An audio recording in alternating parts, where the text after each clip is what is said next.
I raised 5 children alone. 5. All by myself, you know. My son Thomas, my daughter Sarah, little Michael. Oh, he was a handful. And the twins, Lily and Rose. I gave them everything. Everything. Every waking moment. Every penny from my 3 cleaning jobs.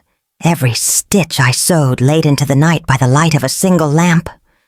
I made sure they had shoes on their feet, warm food in their bellies, and dreams. Oh, they had so many dreams. I sacrificed my own youth, my own chances, my own dreams, just to see theirs take flight. I scraped and saved for decades to buy that small house, the one with the porch swing where we'd sit on summer evenings. It was more than wood and bricks, you see. It was built with love, sweat, and a mother's unwavering hope. And then, when I was too old to even tie my own shoes properly, when my memory started playing tricks on me like a naughty child, like a gust of wind scattering important papers, that's when they sold that very home, the home full of their laughter and our memories, the house where I still kept Michael's first baby shoe in a velvet box hidden away. They didn't just sell it, my dear. They stripped it bare of me, of everything I knew, of every comfort. They sold it for a good sum, I heard, though I never saw a penny. And then, my children, the very ones I nurtured and fought for, they left me here, in this place, with only a small suitcase and a heart full of questions that burn worse than any arthritis. They changed the locks, you know? On my own home. This is my story. My name is Eleanor. I'm 89 years old and my hands, oh, they tremble not just from age anymore, but from a profound loneliness that echoes in the quiet corners of this room, a silence so loud it hurts my ears. I need you to listen. I truly need you to listen because sometimes I fear my voice is fading, just like my own memories, forgotten by those I loved most, and I'm afraid of dying alone, of no one noticing. Act 1. The Golden Days. Oh, my heart. Sometimes it feels like it might burst from remembering, but then it just keeps beating, a stubborn little thing, keeping me alive in this quiet place. My little room here, well, it's not the kitchen I used to have, filled with the aroma of cinnamon and butter. Sarah, my artistic Sarah, she used to say my kitchen smelled like happiness. And it did, my dear. It truly did. Especially on Sunday mornings when I'd be up before dawn, kneading dough for fresh bread, getting the pancake batter just right. Thomas, my eldest, he'd be the first one down, his hair always a mess, rubbing sleep from his eyes, but his smile, oh, his smile could light up the whole room. He'd sit at the big pine table, the one John, my husband, built before he left us, and he'd watch me, patiently waiting for the first pancake. He never complained, never, even when money was tighter than a drum. He'd just say, "Mama, you make the best pancakes in the world," and I'd feel a warmth spread through me, a warmth no amount of cold can ever extinguish, not even in this lonely place. I remember one Christmas morning. The snow was falling so gently outside, blanketing everything in white, just like a fairy tale. Michael, my little Michael, the one who was always full of mischief and endless energy. He was probably 6 then. He'd woken up before anyone else and crept into the living room, where the tree stood twinkling, decorated with ornaments we'd made ourselves. Paper chains, painted pine cones, little angels cut from old Christmas cards. He saw the fire truck I'd saved up for months to buy him, hidden amongst the other presents, and his little face. My goodness, it lit up brighter than any star. He didn't even unwrap it properly, just tore at the paper, his eyes wide with wonder. He let out a shriek of pure joy that woke the entire house. Soon all 5 of them were tumbling down the stairs, a chorus of giggles and shouts. Lily and Rose, my sweet twin girls. They always wore matching pajamas, even though one was always slightly more adventurous than the other. Rose, she was the brave one, while Lily would cling to my skirt, a shy smile on her face. They got identical dollies that year, with soft yarn hair and tiny button eyes, and they spent the whole day making them dance and talk, a secret language only they understood. My heart ached then, but it was an ache of fullness, of overwhelming love. I knew, standing there amidst the wrapping paper and the happy chaos, that this was what life was for. This was my purpose. But what happened next broke my heart into 1,000 pieces. No, I can't tell you that yet. Not just yet. Sarah, my clever, artistic Sarah. She loved to draw. I remember finding her in her room, hunched over a sketchbook, her tongue sticking out in concentration, trying to capture the way the sunlight hit the window pane. She wanted to be an artist, you know. I worked extra shifts, cleaning offices late into the night, just to buy her proper art supplies, good pencils, vibrant watercolors.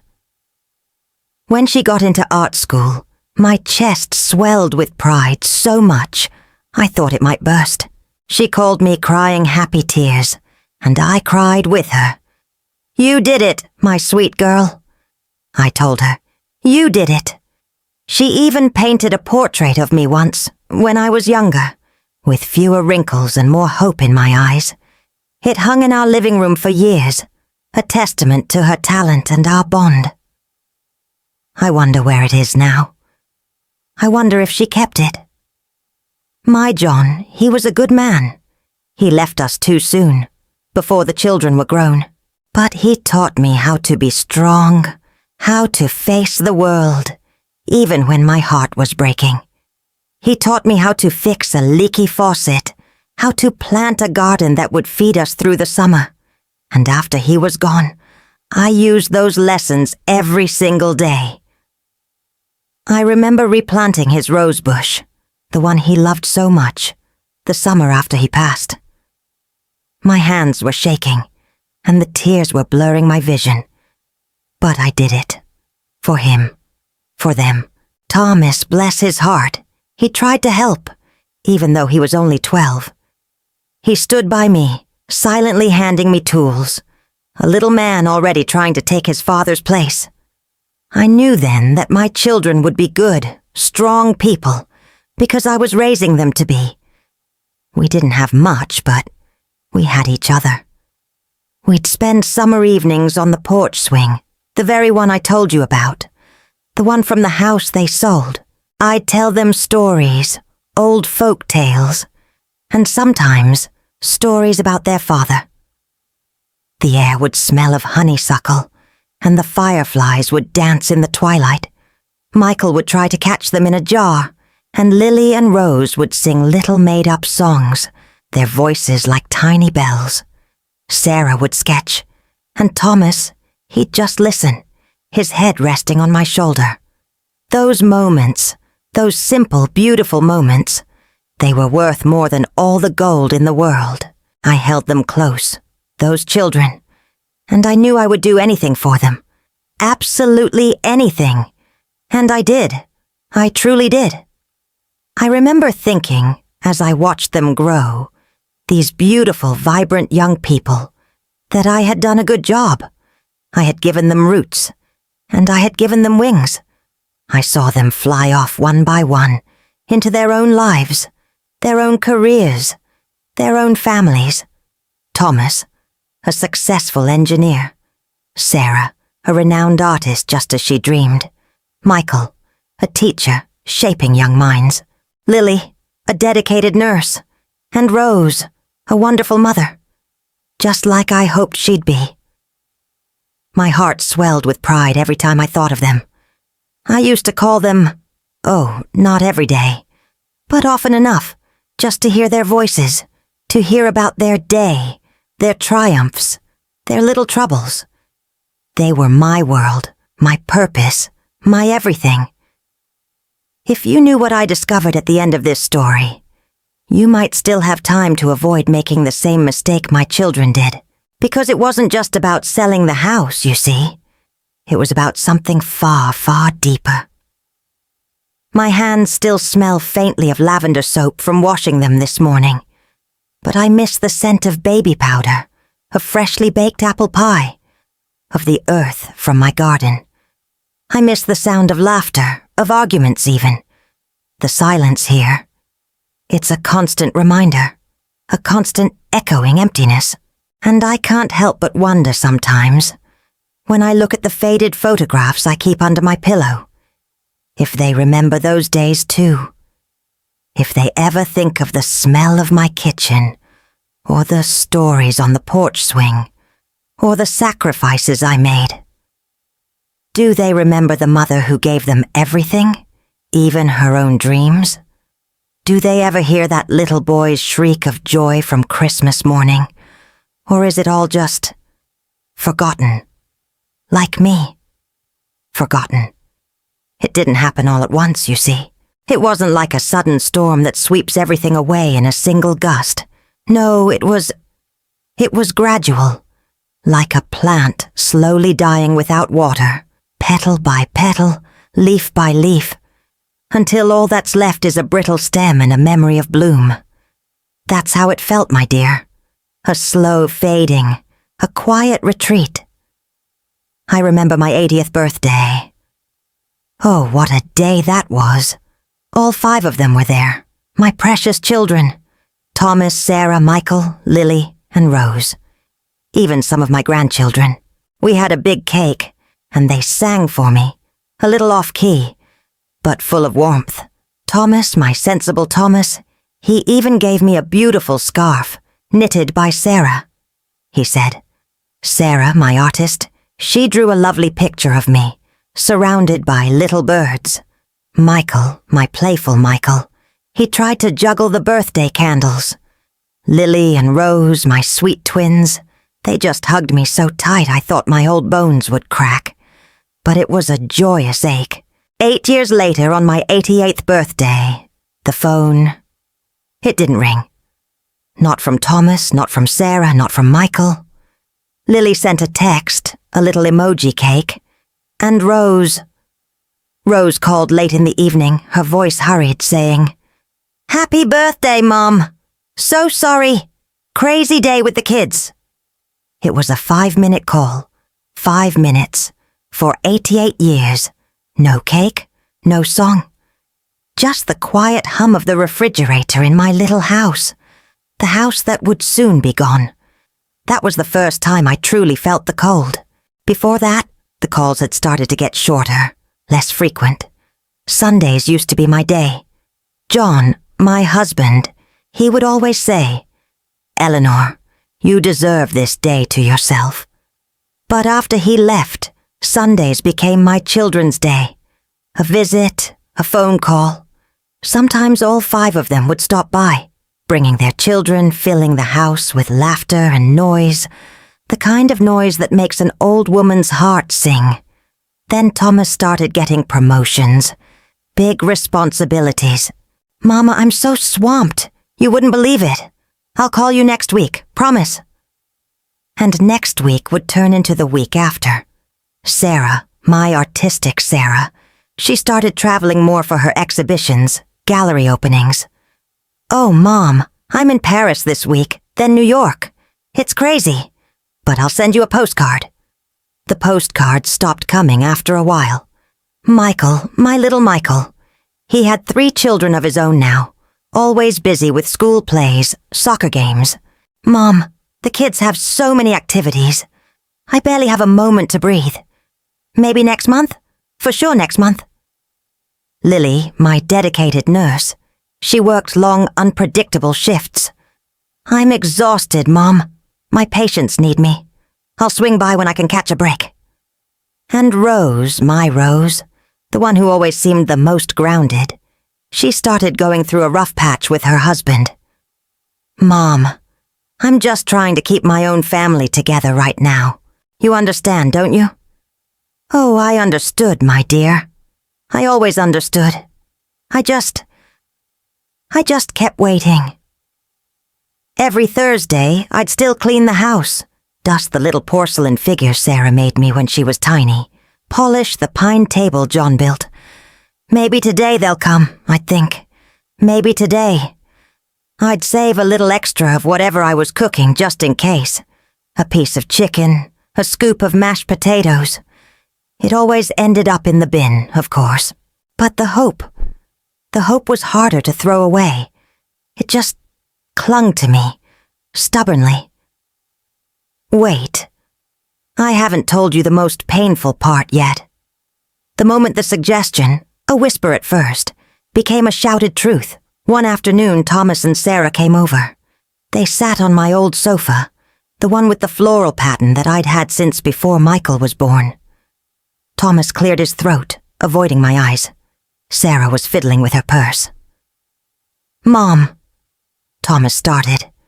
"We've been talking, all of us."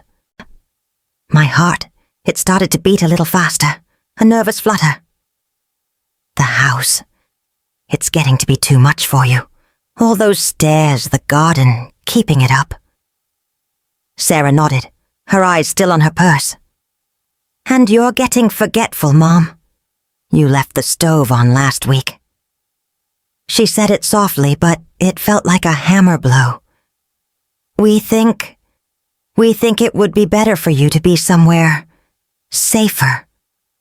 My breath caught in my throat. Safer? I was safe here, in the home built with my John's hands, filled with the echoes of my children's laughter. "Safer where?" I asked, my voice barely a whisper. Thomas finally looked at me, his face grim.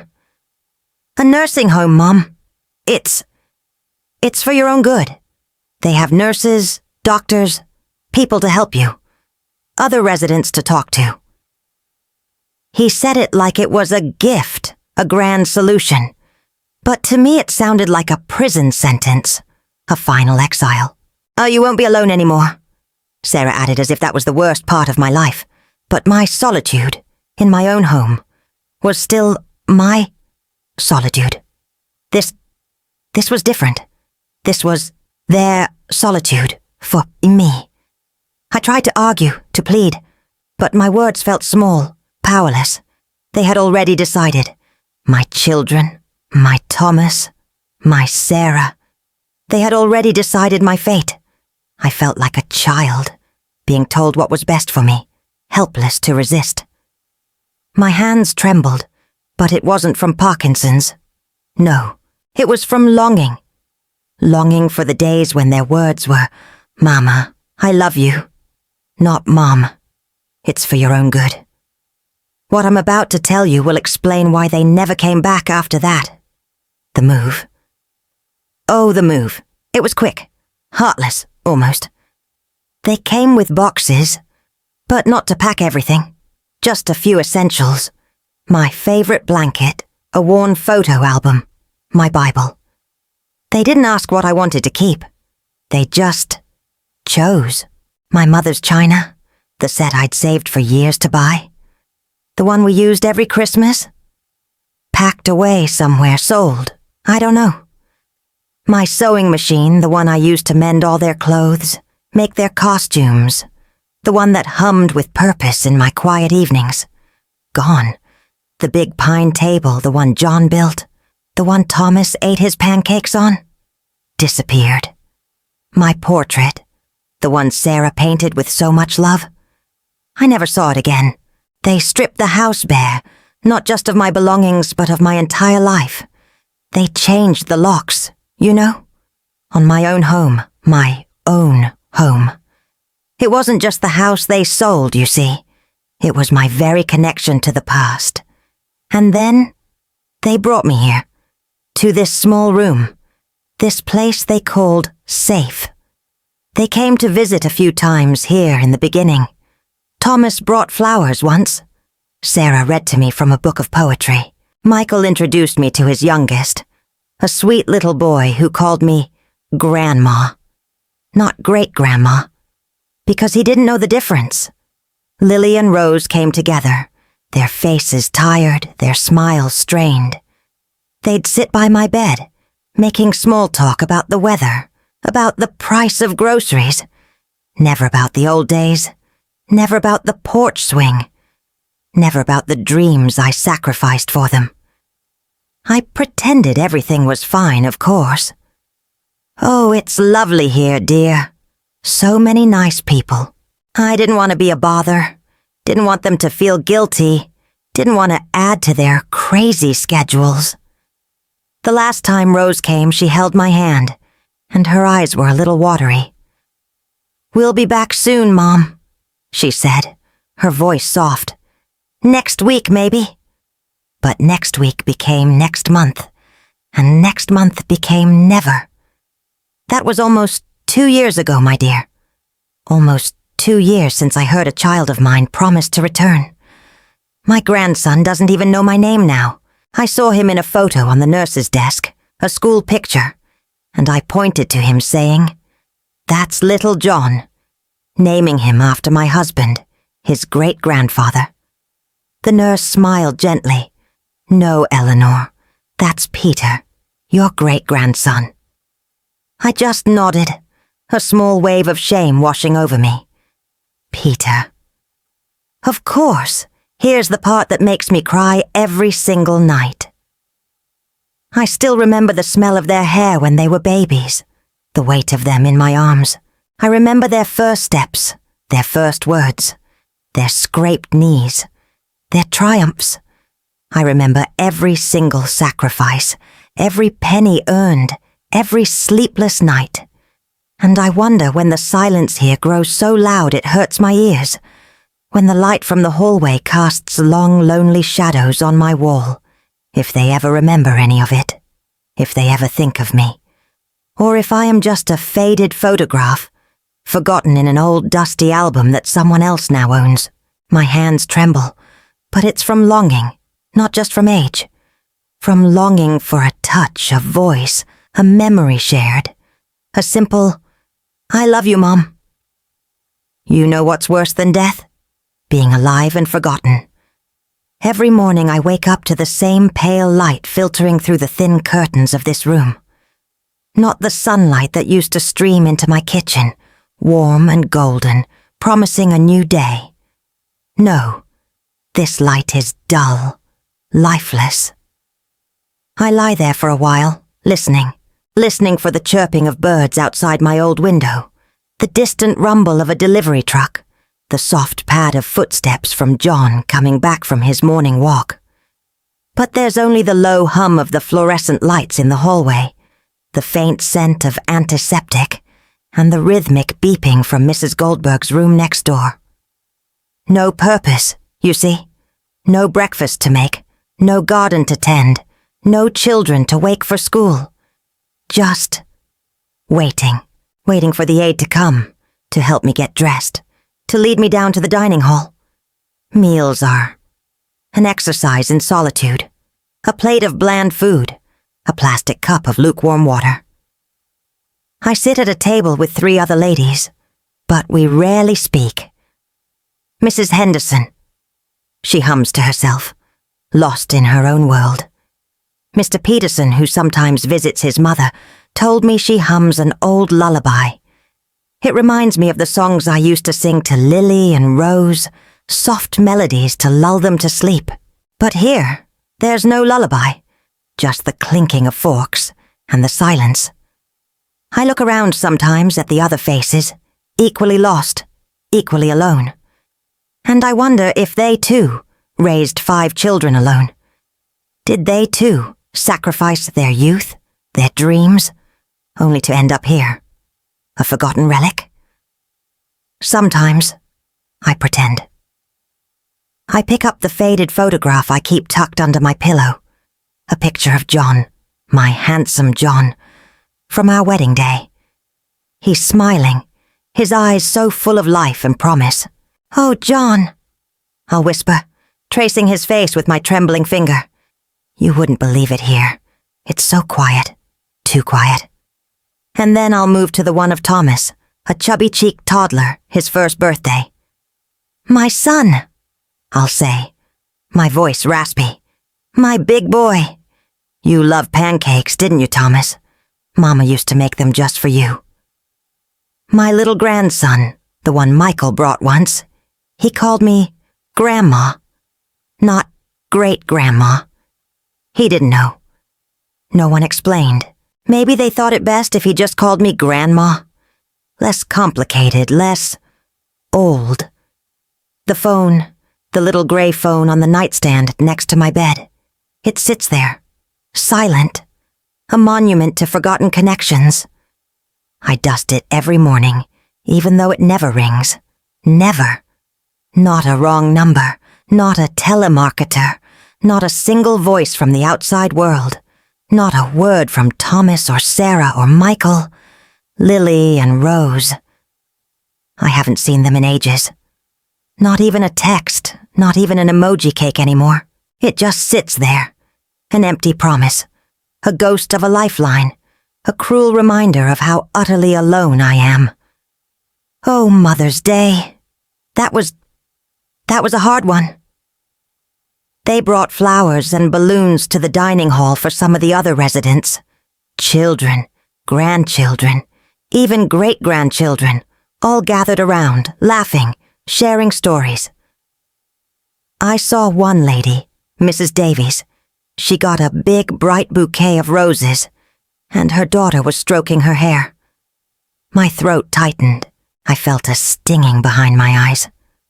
So I did what I always do when the pain gets too much. I pretended. I pretended to be asleep in my wheelchair, my head bowed, so I wouldn't have to see their happy faces. So I wouldn't have to feel the searing emptiness in my own heart. What kind of mother raises 5 children, gives them every piece of her soul, only to be invisible on Mother's Day? Was I a bad mother? I ask myself that question every single night, when the silence is so loud it hurts my ears, when the tears come unbidden. Where did I go wrong as a parent? What unforgivable sin did I commit that made them forget me? But what happened next broke my heart into 1,000 pieces. No, not 1,000. 1,000,000. More than I knew existed within me. If you think this is sad, wait until you hear what I found out. One Tuesday afternoon just after lunch, when most residents were either napping or watching the afternoon news, there was a knock on my door, a gentle tap. I rarely get visitors, you see, so my old heart fluttered a bit. It was Mrs. Gable, from next door, my old next-door neighbor. Her hair was still that vibrant shade of auburn, though now streaked with silver, and her smile, oh, her smile was still as kind as ever. She held a small pot of purple pansies, the kind I used to grow in my own garden. "Eleanor, my dear," she exclaimed, her voice a little louder than necessary, probably from years of talking to me across our fences. "I just heard you were here. My daughter, bless her heart, she saw Thomas at the grocery store, and he mentioned you'd moved. I just had to come see you." My heart swelled with a strange mix of joy and apprehension. Mrs. Gable, a familiar face from a life that felt 1,000,000 miles away. We talked for a while about her hydrangeas, about the new family who moved into old Mr. Henderson's house down the street. Small talk, pleasant and comforting, until she mentioned my house. "Oh, your old house, Eleanor," she began, taking a sip of the weak tea the aide brought her. "It looks lovely, doesn't it? Such a quick sale, too. I heard Thomas talking about it at the community meeting. Said they got a real good price for it. Almost double what we thought it would go for. Imagine that. So much interest," he said after they did those quick fixes. "Such a shame you didn't get to enjoy the sale yourself, dear. All that money. It must be a great comfort knowing they're taking care of you with it. I told my daughter, that Eleanor, she's probably getting the best care money can buy. with all that money from the sale. The pansies, bright purple and cheerful, blurred before my eyes, my hearing, usually a bit fuzzy, sharpened, every word Mrs. Gable uttered striking me like a physical blow. Double what? I whispered, my voice barely audible.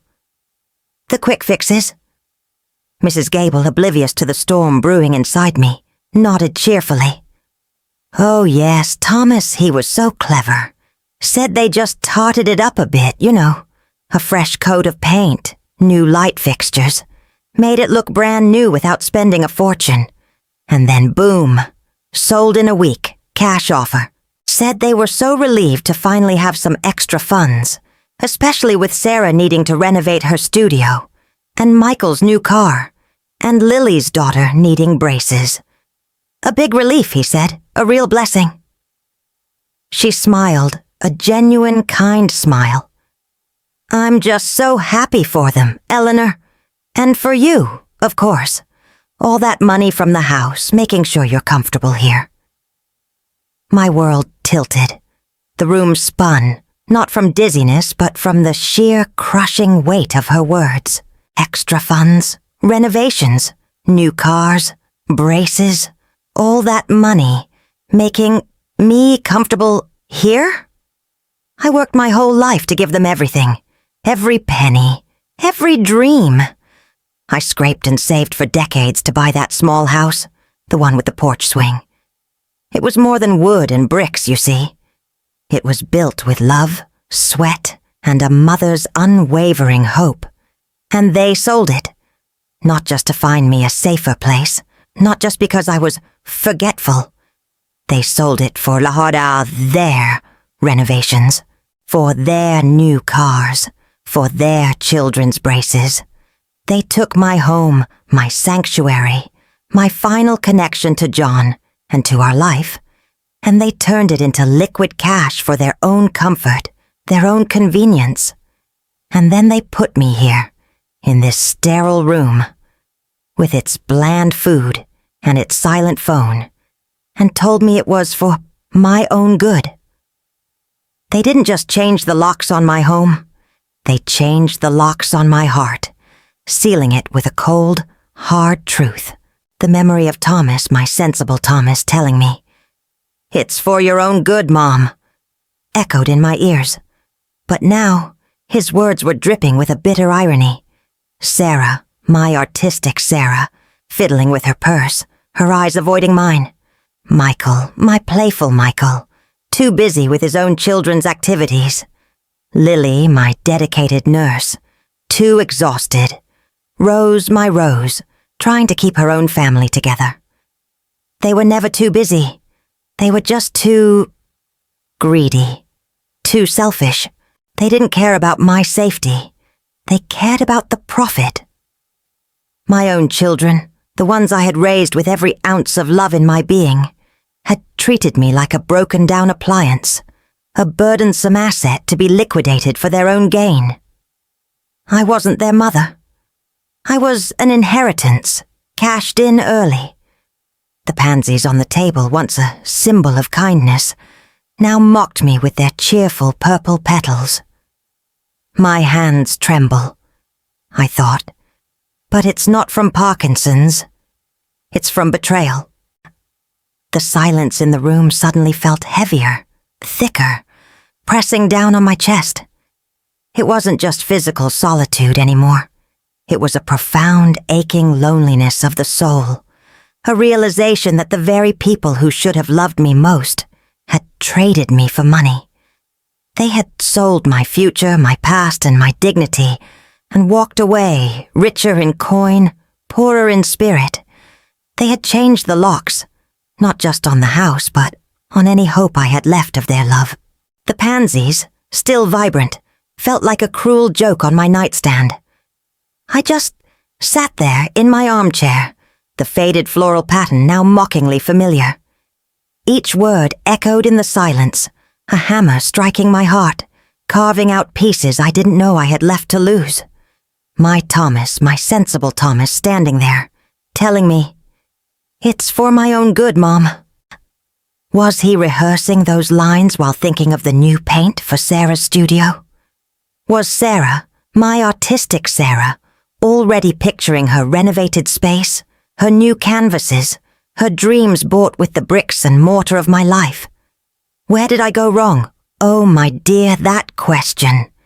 It's a serpent that coils around my heart every night, squeezing the breath from me.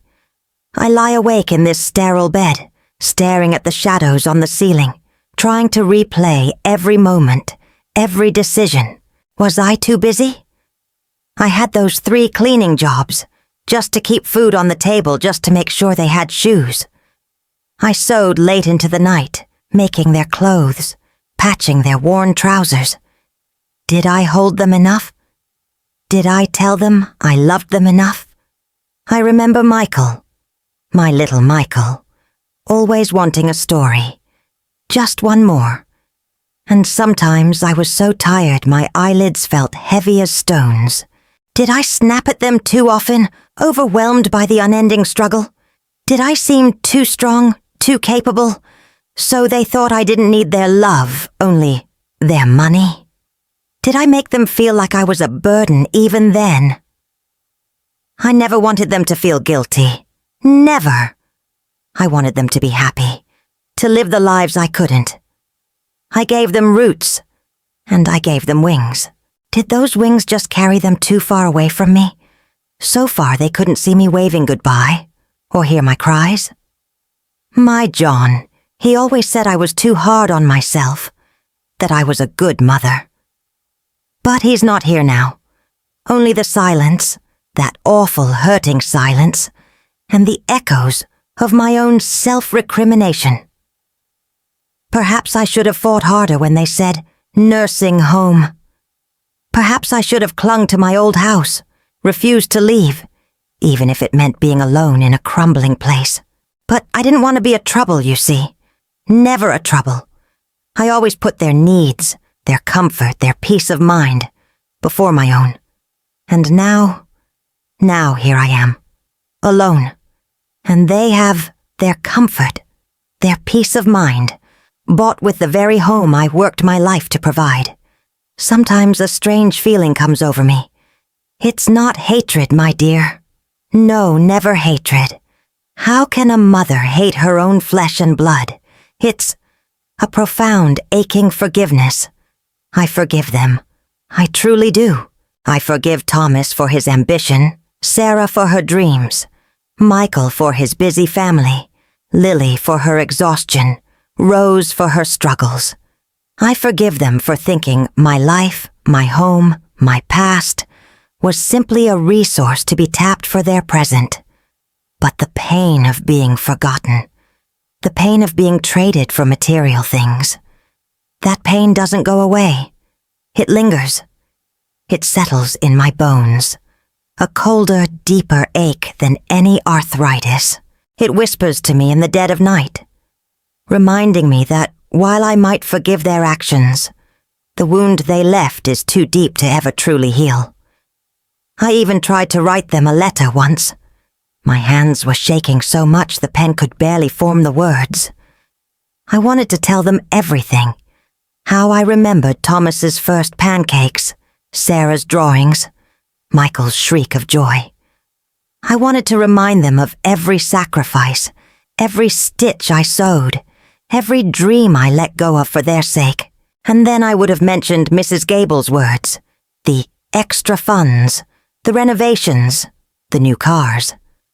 Not to accuse, but to express the shattering pain of realizing my life, my home, was merely an asset to be liquidated for their convenience. I would have told them my heart still loved them, but my soul ached with the knowledge that their love for me was conditional, perhaps even transactional. But I never sent it. The words felt too heavy, too accusatory. I crumpled the paper and threw it away. What good would it do? They wouldn't understand. Or perhaps they would understand too well, and it would only make them feel more distant, more ashamed. And I don't want their pity, my dear. I just wanted their love. And now, I am empty. not just empty of company, but empty of the certainty that my life's purpose, my life's greatest endeavor was valued. It's a painful acceptance, this understanding that I was loved, perhaps but not cherished, not remembered, not enough. Maybe a mother's love isn't always reciprocated. Maybe it's a one-way street, a river that flows endlessly from one source, nourishing everything it touches, but never flowing back upstream. And I, the source, am left dry and forgotten. If you are watching this, my dear, if you have listened to an old woman's rambling heart spill out its last bitter truths, then please, please, hear my final words. Look at my trembling hands. Look into my faded eyes and see not just an old woman, but a warning. You who are young, who are busy, who have children and careers and lives that spin so fast you can barely catch your breath. One day, you will be here. One day, you will be in my place, staring at nothing, waiting for a visit that never comes. The silence will become a physical thing, pressing down on you, crushing the very air from your lungs. And you will remember this. I don't want your money, my dear. I didn't want their money, not the money they made from my home, the home I worked a lifetime for. No, money means nothing when your heart is hollow. All I ever wanted, all I still want, are the small things. A phone call that isn't rushed, a proper conversation, not just a hurried happy birthday. A hand held, a smile shared, an hour, just 1 hour, to talk about the old days, about the porch swing, about Michael's fire truck on Christmas morning, about Sarah's first painting. To know that those memories, those precious moments, are still cherished by someone other than me. To know that I still matter, even a little bit. To hear my name, Eleanor, spoken with love, not just as a duty. You see, at the end of life, when your body is failing and your mind is starting to fray at the edges, it's not the expensive gifts or the fancy vacations that matter. It's the echo of laughter, the warmth of a loving touch, the comfort of knowing you are not forgotten. It's the simple, tender moments that stitch the fabric of a life worth living. I gave my children everything, every piece of my soul, thinking I was building a fortress of love, but they tore it down, brick by brick, and built their own lives on its ruins. Don't make that mistake. Don't leave it for later. Later might be too late. Hug your parents. Tell them you love them. Today. Don't let your busy lives become a wall between you and the people who gave you life. My heart still aches for them, you know. Even after everything. Even after the betrayal. A mother's love. It's an ocean without a shore. I still hope to see my children. My Thomas, my Sarah, my Michael, my Lily, my Rose.